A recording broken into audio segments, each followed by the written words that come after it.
please give another big thanks to So Modern, who have just been working their asses off. So good. Thank you all who came. It's been a tough year for a lot of people, and but shit like this makes me feel good that fucking shit's gonna get rad. And, so many people came together to make this like random deal. Is everyone working? All the bands over the last 15. I'm gonna start crying, so I'm just gonna go the countdown. Okay. All right. Are you ready? Okay.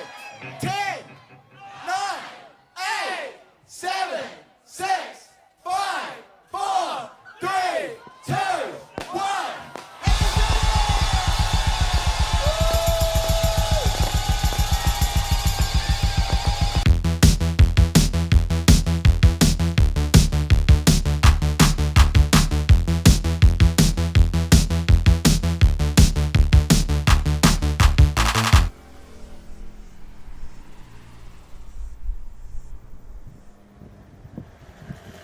I was the young, excited festival goer, just like everyone else. You know, when I went to Big Day Outs when I was younger, you know, like I'd get my little schedule beforehand, and I'd like type it all out, and I'd like go, okay, I'm going to watch this band from this time to this time, and then this band from this time to this time, and then I'd like laminate that, and like I'd hang it around my neck because I was like, I wanted to look like I was like a laminate person, and so I'd have this little thing, and I'd be looking on it, and I'd be like going, oh crap, it's this time, and I'd have a little watch on there, and also something in my pocket as well to make sure what time I'd be running around, go to every stage, see every band as possible, and then I just started to get really jaded.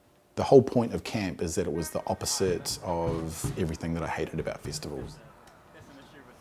So the festival's like 2 weeks away, and I guess I'm fairly relaxed about all the performances because I know the lineup's awesome, but it's just the logistical issues and just making sure everything's organised, because if one little thing kind of goes wrong, or if I don't have one person organised at the event, it suddenly means that I have to do their job.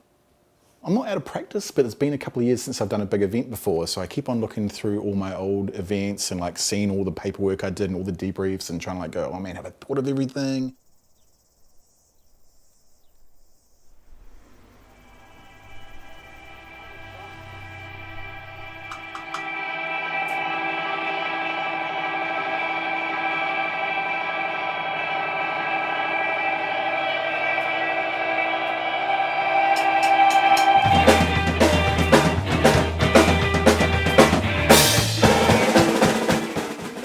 Years. April 2010, I think, was our last show together. Yeah. I remember when Blink came to one of our shows for the first time, took some photos, and he sent us quite a nice photo and said, hey, do you want to do a tour together? And like I remember just like really interrogating him. Well, I think he had a bad rep on punk as. Right. As did most people. Yeah. But like it was like, who's this guy? Like he's like, what is it, controlling the scene? Yeah. Really? Yeah. Like the gatekeeper. Yeah. We wanted to play as many shows as possible in New Zealand and as many random venues as possible. We wanted to play as many all ages shows as possible as well, and he was totally down with it. And he was like really great to work with because he would just be so dedicated to the tour.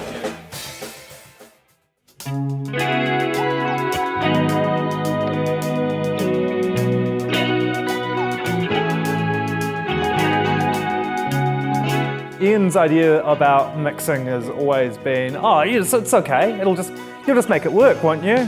Oh, let's do this in the middle of a swimming pool. It'll be fine. It'll be a great party. But Ian, there's a 6-second reverb on this. It's not going to sound awful. No, it'll sound great. It doesn't matter. No, it's not that it'll sound great. It doesn't matter what it sounds like. If the party is good, then nobody will care. And to a certain extent, he's right, but that makes my job quite difficult.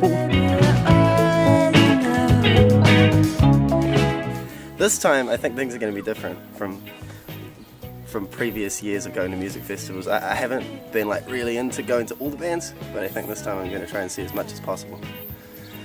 Alright, so main attraction here. This is for swimming. Yes.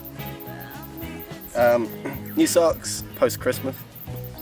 Hairspray. Couple of cleanies. Paracetamol, because if you get a bit run down and sniffly, it's the best. This is no brand paracetamol. I don't get people paying $12 for Panadol. Procuring food on site is one thing. But you really got to prepare for the 5 in the morning situation when all the food stalls are closed.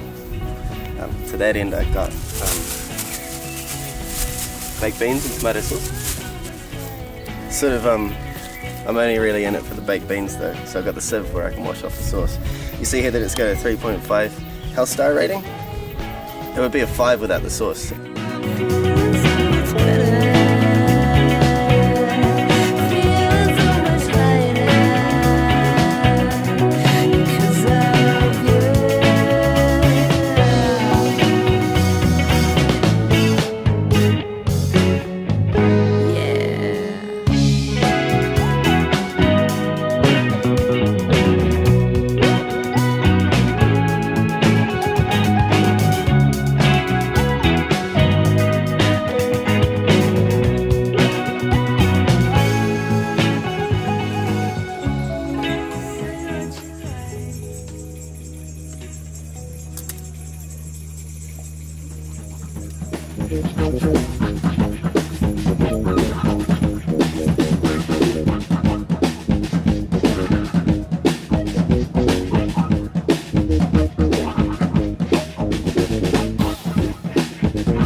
The funniest question I always get asked is always, what sort of music is playing at your festival? And I'm like, I don't know. Like, I don't know how to encapsulate all the music that plays at the festival. You know, it's music that I happen to like. It goes outside of people's regular scenes, you know, like, I mean, like, you know, I've got a death metal band playing, you know, and I have like delicate solo folk artists, you know, so it's like when you suddenly don't have genre issues, you have a lot of freedom to do whatever you want.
I think a lot of home events give you sort of a sense of freedom and sort of choice that other festivals don't really do. Like, Blink puts on so many different stages and has so many different things going on, like somehow simultaneously, but also with enough space for you to see everything you want to. But it just means that you can sort of carve out your own path and do, like, have an incredible weekend and then sort of link up with a friend at the end and realize that you both had completely different but at the same time incredible times. And yeah, ALH15 sort of gives you so many options to do that in a way that no other festival really does.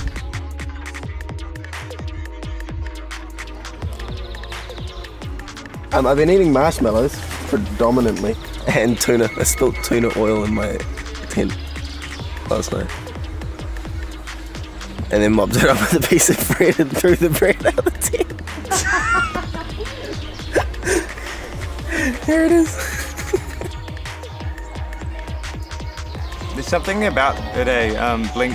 Blink's just super passionate about all New Zealand music to like seek it out. Like I don't know how he goes to as many shows as he does, but he'll just like track down the craziest acts you've never heard of.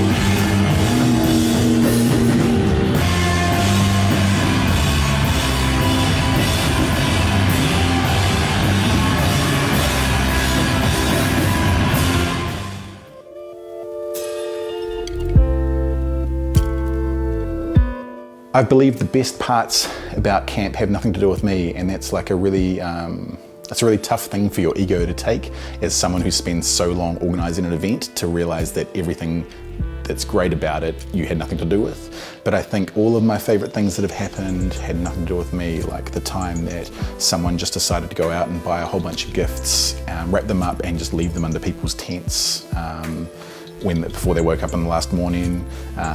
You know, there's like the random like parties that people have just started. You know, there was the party that in a car park once that a whole bunch of people just decided to tune their cars into the same radio station, and then like they just had this massive like car park party. You know, I had nothing to do with that.